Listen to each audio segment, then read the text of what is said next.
Today we thought we'd give you a little bit of a home tour and a look back at where we started and how we got to where we're at. We were featured in the Turquoise Iris Journal today. We'll drop a link below.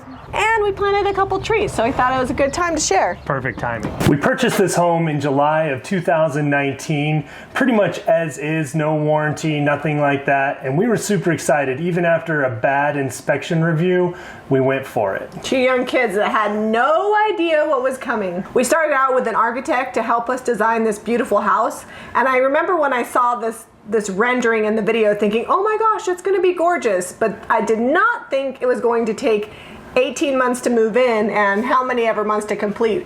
We still have quite a bit more work to do.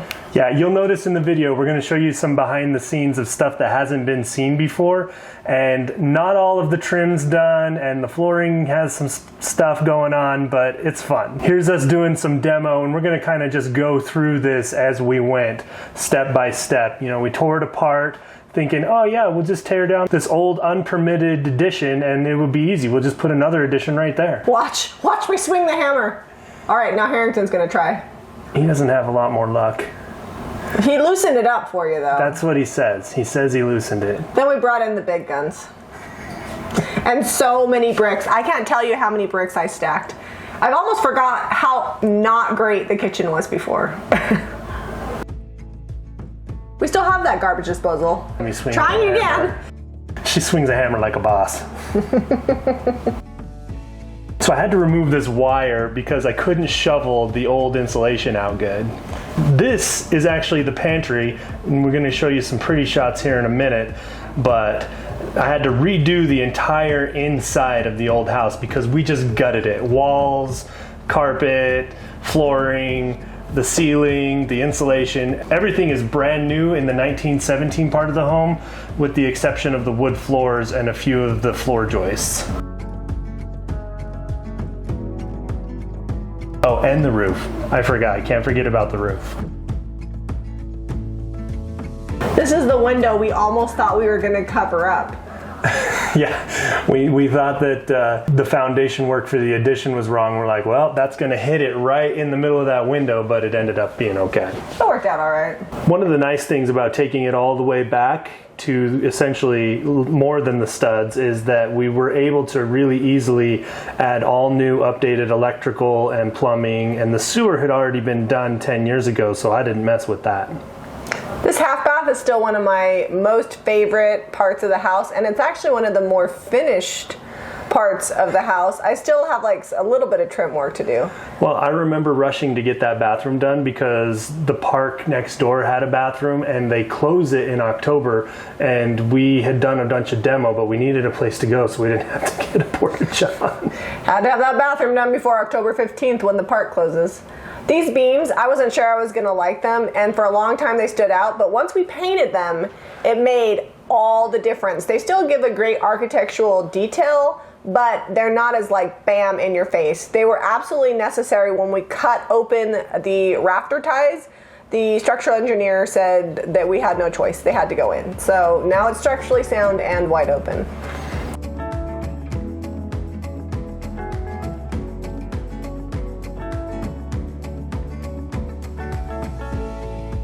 Finding this fireplace when we were tearing walls down was one of the best features of the home that had been cemented in. It's not functional, but we loved looking at it. My face while I'm doing shiplap, oh my gosh. I think it was somewhere around 4,000 pieces of shiplap. Yeah, once we were all done with the addition. That I put in, but the end result is really great, and there isn't a corner of the house that I don't love, and I think a lot of it is the shiplap. Plus, the old part of the house and the new part of the house both have that shiplap, so it's a continuous look throughout. Pretty picture time. Yeah, don't look at the curtain underneath the island. That will get changed eventually. It's a little dirty.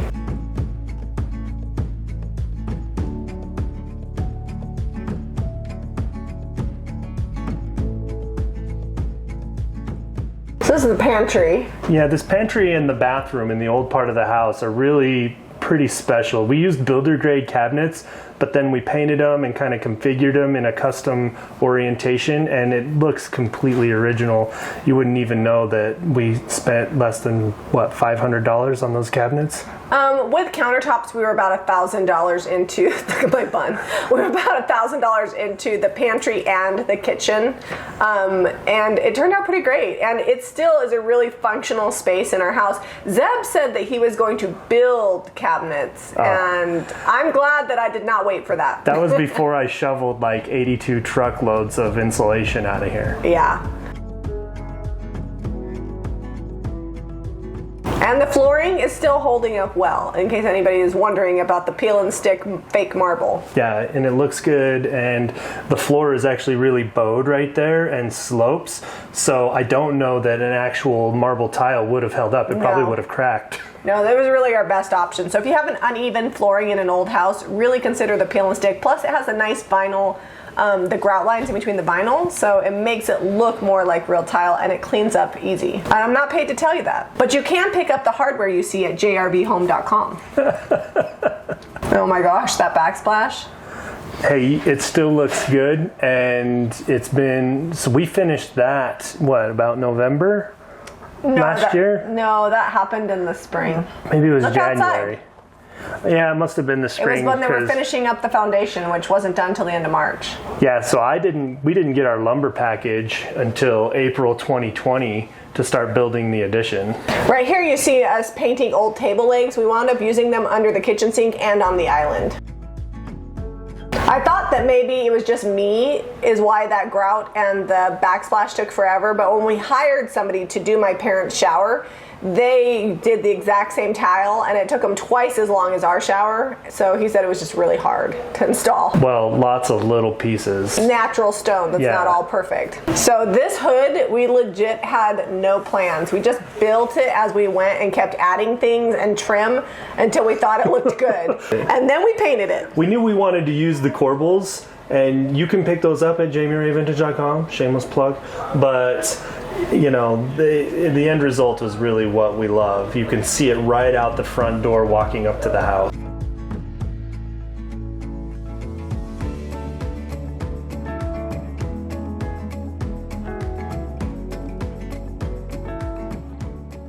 I still don't regret not doing any upper cabinets. Here you can see the new light fixture. I love the openness of the room, and we have plenty of storage between the island, the hutch, and the butler's pantry. We don't miss not having upper cabinets. I think it would feel really crowded. I do too, and really you just get 2 cabinets right there. It's not like there's really any other place.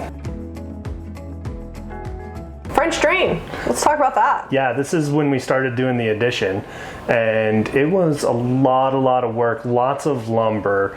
It's 2,600 square feet, and that's real struggle on my face, guys. That's real struggle. Yeah. So the framing actually didn't take that long. It took longer than I expected. It took longer than you told me, because you kept saying, I could get this house framed in a couple weeks. It was the roof. The roof was hard. We built a 2-story house, and I didn't have a crane. Harrington and I lifted those up there, and Ty helped with the front part of the house, but he had to go home. So it was literally Harrington and I putting that roof together. It was tough. It was tough, and it was a lot more physical than we thought. So if you're a framer or you do trusses, like, good job. Hopefully you've got a team of 5 buddies. Yeah, I'm not really your best option. I love that here I actually have my hair done, so you can tell that this was filmed just to make a video, because that's not actual construction here. Like, I was probably at the shop and then I came over here to help you. Well, you came over and you were watching, and then you can't just watch, so you pitched in. Yeah, and then here's where my messy bun gets stuck. Wait for it. Oh, yep, and it's stuck. Oh. We put our garage doors in way sooner than anybody would have. They got dusty and stuff, but we had to have a secure place to store our tools. So it worked out. There's Ty. There's Zeb. You know, you never let me up there to put any of those trusses up. I don't know why. You know what? You didn't even hardly crawl on the short roof. This was 20 feet off the ground. You know, I am afraid of heights, but I do have to say that after working on this house, that I can now be on the top of a 1-story roof without peeing my pants. The floors. Yes, the floors. We saved them. They're the original fir flooring from 1917. Yeah, we painted them too soon. It's all right. Here comes in the cement work. We did all the prep work ourselves. Ty helped a lot because it's something that he has done before. That saved a ton of money. We wound up getting about $20,000 worth of cement for about $12,000 worth of like supplies and labor.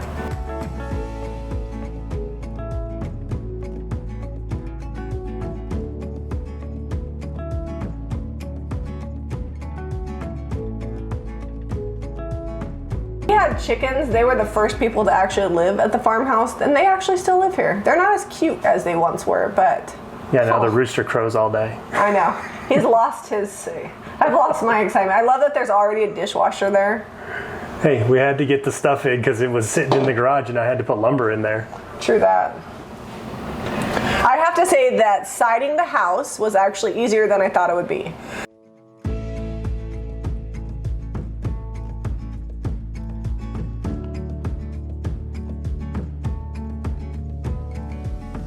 See, I can stand on a one-story roof without peeing my pants. That's evidence. We painted this at night. I had a big spotlight out on there. Yeah, there's still a few spots that I'm like, yeah, that's a little lightweight. Maybe next year we'll repaint some of the areas. Oh, on the back of the house, we accidentally used interior paint, and I am proud to say that the interior paint has held up just fine. Survived a winter and a spring of rain. Yeah, Zeb grabbed the wrong 5-gallon bucket, and I was like, I was counting buckets, and I'm like, did you use interior paint? Here comes Jami's next biggest project after the shiplap is the flooring in the addition. She primarily did this all herself because I was doing electrical and plumbing trying to finish it up so we could get an inspection and move on to the next step. Surprisingly, it did not like hurt my back, and it's a lot easier on your knees than laminate, so I can't complain. So here's the house before we got it all painted, and here's what it looks like painted. It sat like that for many, many months. Luckily, Dion asked us to be in the Turquoise Irish Journal, and so 2 weeks before pictures were due, we decided to do some more demo. Yeah, we redid the porch. It needed it anyway. Those pillars were not straight or level, and it really helped the facelift on the front of the house. Now I'm ready to finish. We have 2 more sides of the old part of the house still not done, but we will make them just as nice as the front of the house here pretty quick. The family room is a really fun place. We've got a giant couch, we watch TV, we play games. It's big enough that all 8 of us that live here can gather in one place. It was also probably the easiest room to finish. It's like a big square. Yeah, it's a big box. No tub. With the exception of the French doors, I still have to get them sealed up. They're leaky. The stairs and the banister were actually a little bit more complicated than we thought that they would be, and I still have some more plans, but so far I like the way they've turned out. I actually finished those stairs in a fit of rage at 2 o'clock in the morning because I couldn't stand looking at them anymore. They're weathered wood with white wax and a lot of buffing, and they have held up great. Yeah, they're just wax. You can kind of see where they're getting a little wear where people walk up and down them. At the end of the day, we love coming back to our bathroom. We have a shower built for 2, a tub that we occasionally visit like once a month, and a toilet with a door, which is seriously my favorite thing ever. Every bathroom is unique in this house. We've got lots of buffets that are chippy all over the place. Some of my favorite things. I would say our bedroom is probably one of the more finished spaces. Yeah, and you know, we deserve it, I think. I think so too. I mean, I need somewhere to be finished. Odelia's room is also done. We did a whole video on that. She's one of the only kids whose room is mostly done. We have not worked on Eliza's room yet, but she's been patient. We've been slowly getting to her room. Well, the boys' room has bunk beds, but it's really nothing to scream and shout about. It holds their toys and it's functional for boys, and that's all it probably ever will be. My girls appreciate a little fluff and flair. And antique furniture. Laundry room, still missing 2 cabinets from when we did the initial video, but it's held up really well and it gets used a lot. With 8 people in this house, it is pretty much always doing some sort of laundry. The washer basically does about 10 loads a day, I think. It does not. Okay, 5.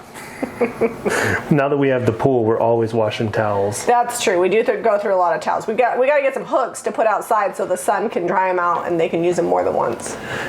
coming up here, this is my favorite part, kind of the before and after. We've got the pool, which all this work we did by ourselves, not paying a contractor to do all of this. This is the reward right here.